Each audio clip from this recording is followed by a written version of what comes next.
Hello, hello, hello guys. Ito, nagluto tayo ng yung balatong, yung lugaw na may yung malagkit na nilugaw tapos binagyan ng ng sinangag na balatong. Munggo, yan, munggo. Ginataang munggo.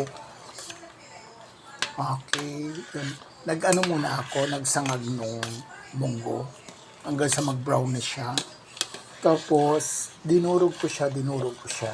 Pagkadurog ko, nisantabi ko muna. Tapos, naghugas ako ng malagkit, mga 1/4 yata to, o kalahating kilo. Kasi yung isang kilo, kalahating kilo, yung isang isang plastic na 1 kilo, hinati ko eh. So, kalahating kilo pala ito yung 1/4. Ayan.